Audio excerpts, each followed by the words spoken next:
Welcome back to This Is Live, the Sunday talk show here on the Arise News channel. Now to our second topic of the day. American President Donald Trump has declared that Washington will assume control of Venezuela until what he called a safe, proper, and judicious transition is achieved, following large-scale U.S. military strikes on the country. Speaking at his Mar-a-Lago residence, Trump said the United States could not risk allowing another leadership arrangement that will return Venezuela to prolonged instability, insisting U.S. involvement will remain until a new political order aligned with the interests of the Venezuelan people was secured. He also said major American oil companies will invest billions of dollars to repair Venezuela's dilapidated oil infrastructure and restart production. Meanwhile, President Trump says there is overwhelming evidence against Venezuelan President Nicolas Maduro and his wife, and that they will face trial on American soil. Speaking from his private resort in Mar-a-Lago, Florida, Trump said the couple were transported for prosecution, with courts in New York or Florida under consideration, insisting the case against them will be laid out fully before an American judge. Professor Femi Otubanjo is a research professor at the Nigerian Institute of International Affairs. He joins me now to examine the turn of events in Venezuela in the wake of yesterday's intervention of U.S. forces in toppling President Maduro and what now seems like his extradition to America, where he's likely to face drug and terrorism-related charges. Good to see you, Prof. And Happy New Year to you. Happy New Year to you and the good people of Arise TV. Thank you. Yes. Well, Prof, well, just let's start with your general take on what has happened. The kidnapping of the president of a sovereign nation. Yes. Now, how does this play with regard to international law? Article 51 of the United Nations Charter is very clear about how, a country can intervene in another country. Only when there is threat of war. How did Venezuela constitute a threat to the United States? And even in terms of municipal law, Congress approval is supposed to be taken. As in the case of the 1989 resolution by the department, stipulation by the Department of Justice that Noriega of Panama could be rendered and brought to the United States. Congress had a role to play. But this time around, President Trump is just acting unilaterally and behaving like might is right under international law. Yes, exactly. The capture of Venezuela, not just Maduro, it's a state capture. You capture the state and its resources. Violates every rule in the book. Section 2.1, Article 2.1 says, talks about sovereign equality. 2.4 talks about there shall be no aggression on any state. You have 2.7 that says there shall be no intervention in matters of domestic jurisdiction. So when the United States is talking about human rights and elections, none of their business. Then you have the section that talks about validation. That is Article 7 that talks about even if you have grievances against a country and you want to take action, you have to go to the Security Council. Yes. And that, of course, Article 51 talks about self-defense. Yes. That if you are being there's aggression against you, you can right to self-defense. You have a right to self-defense. But none of this is applicable here. Trump talks about, you can see for what you talked about is about oil, crude oil, and a government that will play the game of America. It's going to send companies there to spend billions to rehabilitate the oil production infrastructure. Even the Secretary of Home Security talked about taking back what was stolen from America. Don't forget that you have this nationalized American ownership. So this was an opportunity for them to reverse that. Previous governments were a bit cautious by obeying international law and not going full blast. But you have a different kind of president. We know it even from the way this is a personalized dictatorship in America. The Secretary of State is just a stooge, just an errand person. There's a different approach to foreign policy in which a president dismisses even security report by his intelligence agencies, says they are not correct, and decides on his own. There's a psychological domination of American policymaking. The bureaucratic element has been shoved aside. So when we're looking at American foreign policy, we're looking at a different environment in which the rationality has been diminished by the personality of the president, a president who is basically a transactional president, coming from a business background, proprietorship, ownership, and one is surprised that people are surprised about Trump.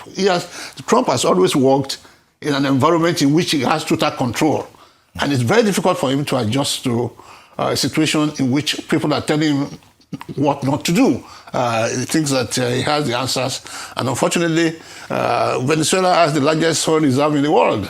A very attractive place for Trump's transnationalism. And so it's not about international law. International law has been set aside, and nobody is going to be able to enforce it. Okay. Laura J. Richardson, Yes.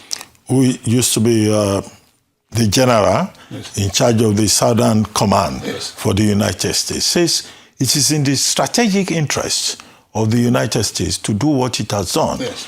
Now, our argument is that there is something called the lithium triangle within the region, Argentina, Bolivia, and that area. And that lithium is important for technology. Yes. And that too, there is also threat to trade. They now have light sweet crude off the coast of Guyana. Yes. Venezuela has the largest oil reserves in the world, 303 billion worth of crude oil reserves. And then there is copper, there is gold in the whole of that region. And that America has nothing to do but to capture that area. In fact, she even went a step further in a published interview that China also constitutes a threat. Yes. That China has started trading in the backyard of America from 15 billion to 450 billion, which is threatening to get up to 750 billion worth of trade with those Latin America and Caribbean countries, and that America cannot afford that. So, argument, which is consistent to Trump's position, is that this is about national security. Yes. Yes. So, national security, but to the detriment of the international law. Quite honestly, America has a foreign policy history of the Monroe Doctrine.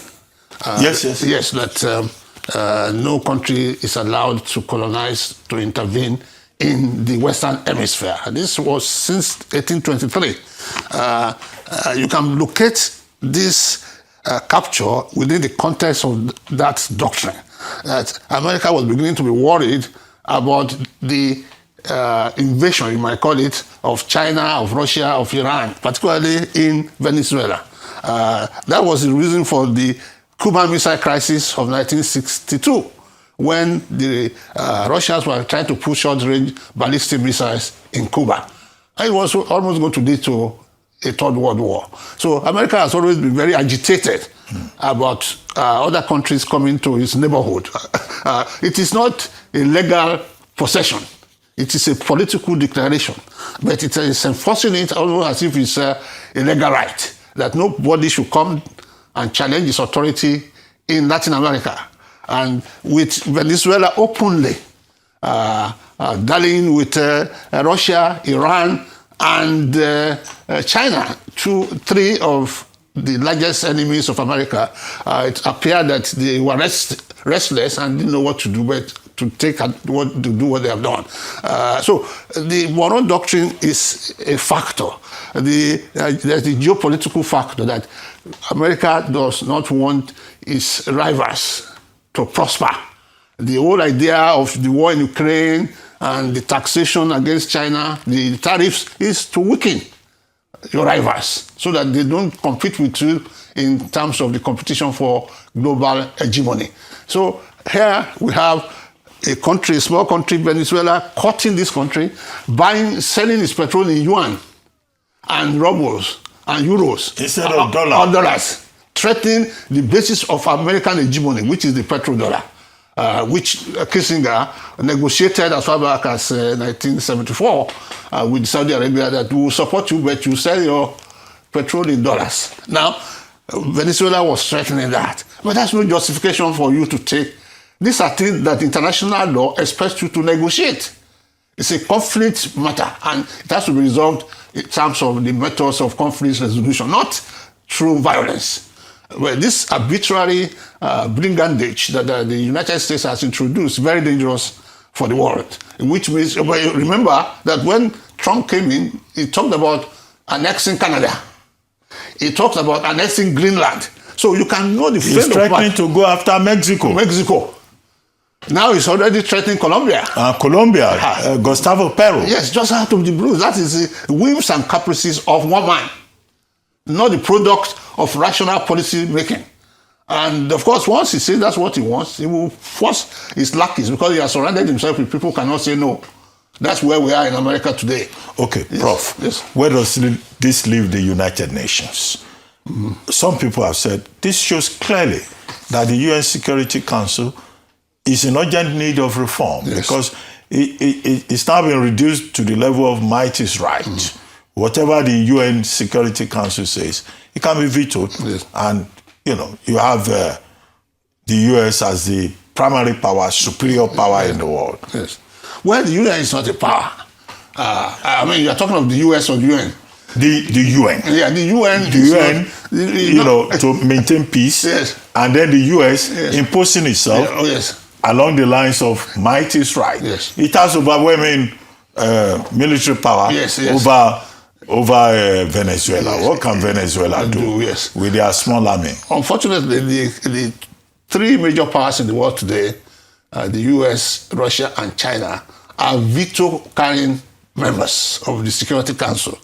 Russia has vetoed all the resolutions against it in respect of Ukraine, and the United States obviously has vetoed the resolutions in respect of Israel, and will obviously veto any resolution against it in respect of this invasion of Venezuela. So the vetoes and the resolutions are becoming meaningless, since they cannot be implemented. They are just declarations without implementation capacity. So the UN is a quandary, because the UN is not a supranational body. It's not the body that is above everybody. It's a multinational organization using the powers of everybody that is a member. So in any case, the UN has never had any troops, and can never have troops that are bigger than some of the superpowers that compose the Security Council. It is not, that renders it ineffective in terms of conflict management, because we are dealing with powers that can ignore the United Nations with impunity. And that's what they are doing. Russia is doing it. America is doing it. The unfortunate thing, of course, is that if we are not careful, China will take a cue from what is happening and also invade Taiwan. What you have done is to... China has already said that's what you have taken over Taiwan this year. Yeah, you have already said so. If you do nothing about Russia, you do nothing about Venezuela, then what's stopping Russia from going to Taiwan? Only the threat of America. Will America go to war with China? A war that can become nuclear.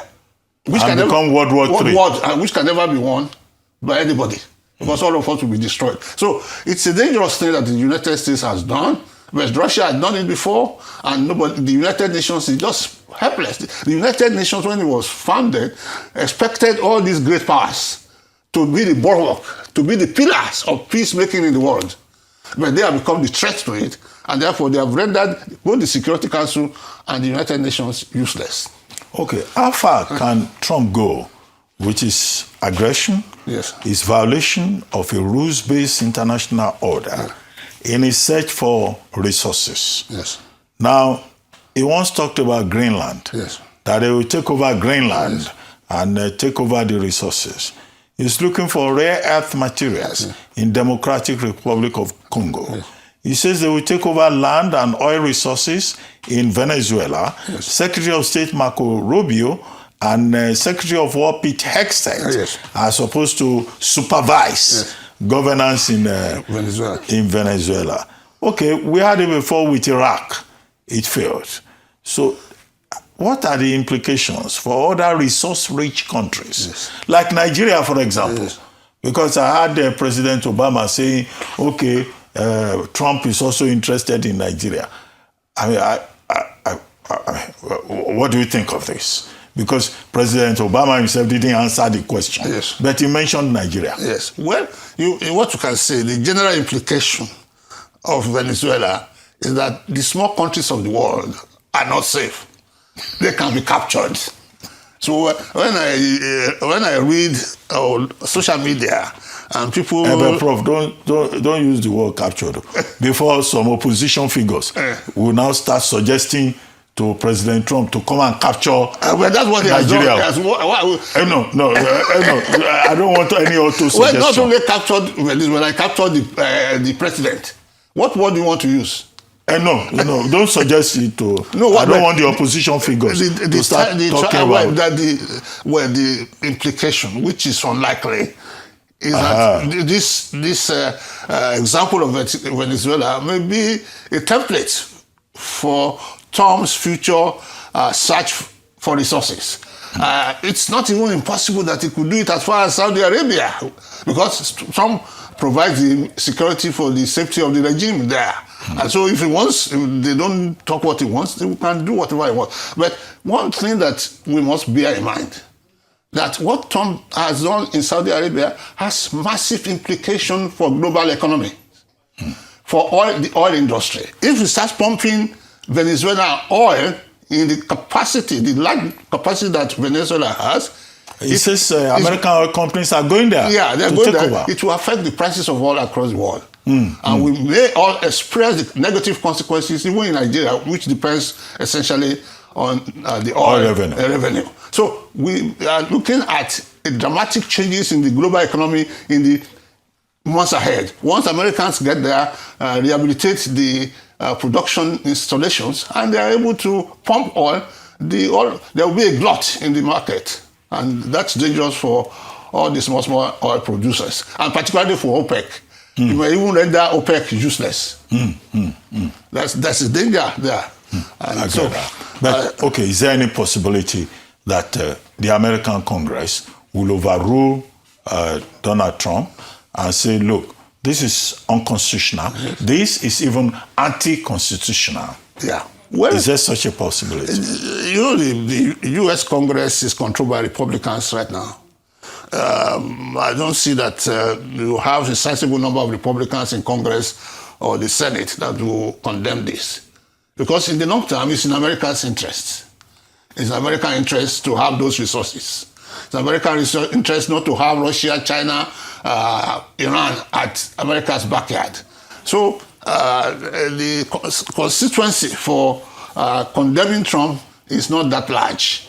And even they make the statements, when it comes to voting, they are not likely to commit what they say to actual voting. So I don't see Trump being condemned. It's not a democratically controlled, it's not a Democratic Congress.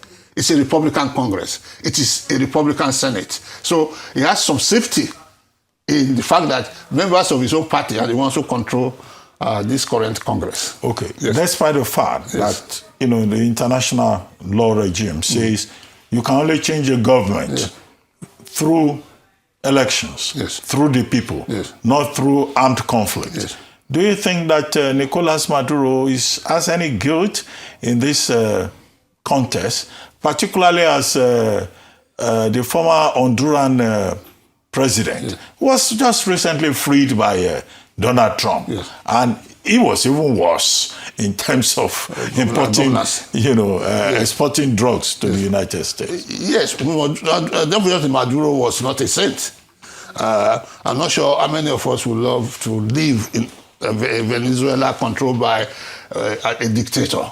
7 million Venezuelans have left in the last decade all over the world. Mostly to the U.S. Mostly to the U.S. And that should tell you that that's not the kind of country you want to live in.